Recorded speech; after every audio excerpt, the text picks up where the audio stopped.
আসসালামু আলাইকুম, কেমন আছেন সবাই? ইউটিউব ওয়াচ টাইমের আরও একটি আপডেট মেথডে আপনাদেরকে স্বাগত। বন্ধুরা, দেখতে পাচ্ছেন আমি এখানে একটা টাইটেল লিখে সার্চ করেছি এবং দেখতে পাচ্ছেন কী পরিমাণ ভিউজ হয়েছে নতুন ওয়াচ টাইম মেথডে। দেখতে পাচ্ছেন ইনি 6 দিন আগে আপলোড করেছে, এখন প্রতি 1 ঘন্টায় 1200 করে ভিউজ হচ্ছে। দেখতে পাচ্ছেন এই ভিডিওতে আপনার 1,88,000 ভিউজ হয়ে গেছে। এটাতে হচ্ছে আপনার 189, এই ভিডিওতে আপনার 15,000 এবং আরও অনেকেই রাইট নাও কাজ করতেছে। দেখতে পাচ্ছেন এই ভিডিওতে 33,000 ভিউজ হয়ে গেছে, 4 ঘন্টা আগে লাইভ করেছে। ঠিক আছে, এই ভিডিওতে দেখতে পাচ্ছেন প্রতি 1 ঘন্টায় 7,000 করে ভিউজ হচ্ছে। আপনার এটাতে 21,000 ভিউজ হয়ে গেছে, 3 ঘন্টা আগে লাইভ করছে। ঠিক আছে, সো কীভাবে এই আপডেট ওয়াচ টাইম মেথড কাজ করে চলুন আপনাদেরকে দেখিয়ে দিই। যারা নতুন দর্শক আছেন অবশ্যই চ্যানেলটা সাবস্ক্রাইব করে রাখবেন, আর যারা অলরেডি সাবস্ক্রাইব করেছেন থ্যাংক ইউ সো মাচ। তো এর জন্য আপনাদেরকে অবশ্যই একটা রানিং চ্যানেল লাগবে। সো রানিং চ্যানেল যেমন আমরা আগে ইসলামিক ভিডিও দিয়ে হচ্ছে সাবস্ক্রাইবার বানিয়ে নিতাম এবং চ্যানেলটা রানিং হতো। সো এইরকম রানিং চ্যানেল হইলেই হবে। ঠিক আছে, তবে আমরা একটু রিসার্চ করব যে এই চ্যানেলগুলোতে এত ভিউজ হওয়ার কারণ কি, চ্যানেলটা কেমন। ঠিক আছে, আমরা 2-1টা চ্যানেল দেখব, চলেন। ওকে, সো আমি যদি এই চ্যানেলে যাই, দেখবেন যে এখানে 31টা ভিডিও আছে এবং চ্যানেল টিউটোরিয়াল চ্যানেল। সো 8 ঘন্টা আগে আপলোড দিছে, 3 দিন আগে। মোটামুটি রানিং আছে চ্যানেলটা এবং শর্ট ভিডিও 3টা আছে। ঠিক আছে, যাই হোক মোটামুটি রানিং চ্যানেল লাগবে। সো কীভাবে কাজ করবেন চলুন দেখিয়ে দিই। অবশ্যই আপনার লাইভের অপশনটা অন থাকা লাগবে। সো এখান থেকে ক্রিয়েটে থেকে গো লাইভে যাবেন। গো লাইভ থেকে আমাদের যে টেলিগ্রাম চ্যানেল আছে এখানে জয়েন করবেন, এই গ্রুপে। এখানে আমি এই যে ইমেজগুলো দিয়ে দিয়েছি, আরও বাকি যেগুলো আছে ওগুলো দিয়ে দিব। সো আপনাদের যদি ইন্টারেস্টেড দেখি অবশ্যই কমেন্ট করবেন। ঠিক আছে, বাকি এই ইমেজগুলো কারা কারা চান। এখানে টাইটেল দেওয়া আছে, আমি একটা দিয়েছি। সো এখান থেকে আপনি টাইটেলটাকে কপি করবেন।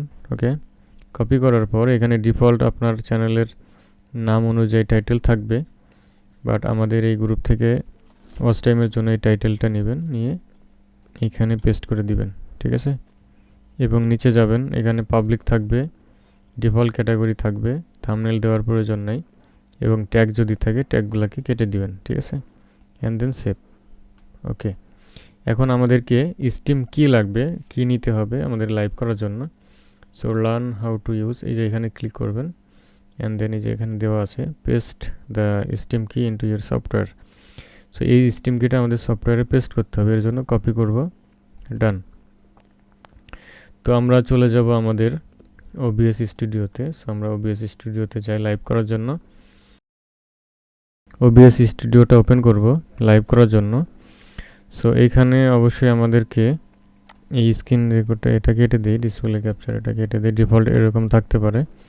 আপনি কী করবেন, এখানে সোর্স থেকে প্লাস আইকনে ক্লিক করবেন। আমরা যেহেতু ইমেজ দিয়ে লাইভ করব, সো আমরা ইমেজে ক্লিক করব, অ্যান্ড দেন ওকেতে ক্লিক করব। ব্রাউজ থেকে আমাদের গ্রুপ থেকে যে ইমেজটা নেবেন সেই ইমেজটা এখানে সিলেক্ট করে দিবেন। ওকে, দেখতে পাচ্ছেন এটা সাইড হয়ে গেছে। আমরা রাইট বাটন ক্লিক করে ট্রান্সফর্ম থেকে ফিট টু স্ক্রিন এখানে ক্লিক করে দেব। দেখতে পাচ্ছেন এটা মিডিলে চলে আসছে। ওকে, তো আমাদের এইখানে ডেস্কটপ অডিও এটাকে অফ করে দিবেন এবং মাইক্রোফোন এটা অফ করে দিবেন যদি থাকে। অ্যান্ড দেন হচ্ছে আমাদের আরও একটা সোর্স নিতে হবে, সেটা হচ্ছে মিডিয়া সোর্স। যেহেতু এখানে আমাদের বাইরের ভিডিও দিতে হবে, সো আমরা ব্রাউজ থেকে যে কোনো একটা বাইরের ভিডিও দিয়ে দিলাম এখান থেকে। ওকে, ধরে নিন যে এটাই বাইরের ভিডিও, সো আপনি এখানে দিয়ে দিবেন। অ্যান্ড দেন এটাও সেমভাবে ট্রান্সফর্ম থেকে ফিট টু স্ক্রিন এখানে ক্লিক করে দিবেন। বাইরের ভিডিওটা নিচে রাখবেন। ওকে, বাইরের ভিডিওতে হচ্ছে আপনার মাইক্রোফোন অফ থাকবে, মিডিয়া সোর্স মানে এটা অন থাকবে, আর ডেস্কটপ অডিও এটা অফ থাকবে। ঠিক আছে, সো আমরা আপাতত এটাকে অফ করে রাখি। আমাদের ইমেজটা হচ্ছে লাইভ করব, সো আমরা ইমেজটা রাখবো। ঠিক আছে, সো এখান থেকে আমরা কি করব, এখন স্টার্ট স্ট্রিমিংয়ে ক্লিক করব। স্টার্ট স্ট্রিমিংয়ে ক্লিক করলে আমাদের চ্যানেলে দেখতে পাচ্ছেন যেখানে আমার লাইভটা শুরু হয়ে যাবে। দেখতে পাচ্ছেন আমাদের এই যে এখানে সেকেন্ড উঠতেছে, এই দেখেন লাইভটা শুরু হয়ে গেছে। তো আমরা এইভাবে 1 ঘন্টা লাইভ করব। আপনি 1 ঘন্টা পরে গিয়ে কী করবেন, এই যে এখান থেকে এখানে ভিউজ যদি আসবে, না আসলে পরে ভিউজ হবে, সমস্যা নেই। সো যখন 1 ঘন্টা হয়ে যাবে, 1 ঘন্টা পরে এসে আপনি কী করবেন, এটাকে অফ করে দিয়ে বাইরের যে ভিডিওটা থাকে সেটা আপনি অন করে দিবেন। এটা 10 মিনিট চলবে, ঠিক আছে? 10 মিনিটের একটা ভিডিও করে আপনি প্লে করবেন, ঠিক আছে? সো যখন আপনার 10 মিনিট এটাও প্লে হয়ে যাবে, তখন আপনি লাইভটা অফ করে দিবেন এবং এখান থেকে এন্ড স্ট্রিম এখানে ক্লিক করবেন।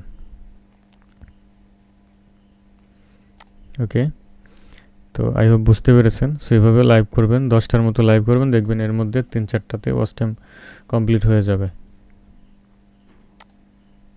ঠিক আছে? আপনি যেখান থেকে যদি লাইভ অপশনে আসেন, তাহলে দেখবেন যে এই যে এখানে আপনার লাইভটা চলে আসবে। তো ওয়াচ টাইম কমপ্লিট যখন হয়ে যাবে, তখন আপনি কি করবেন, আমি আবারও দেখাই। ধরুন আপনার ওয়াচ টাইম কমপ্লিট হয়ে গেছে, এখন আপনি এই যে এখানে টাইটেলের উপরে ক্লিক করবেন অ্যান্ড দেন এডিটরে আসবেন।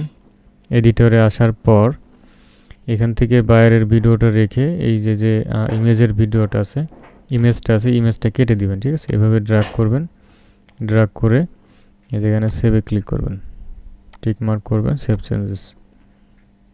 এরপরে হচ্ছে আপনার বাইরের যে টাইটেল থাকবে সেই টাইটেল দিবেন, ডেসক্রিপশন দিবেন, বাদবাকি বাইরের ভিডিও টপিক অনুযায়ী হবে, ঠিক আছে? আশা করি বুঝতে পেরেছেন।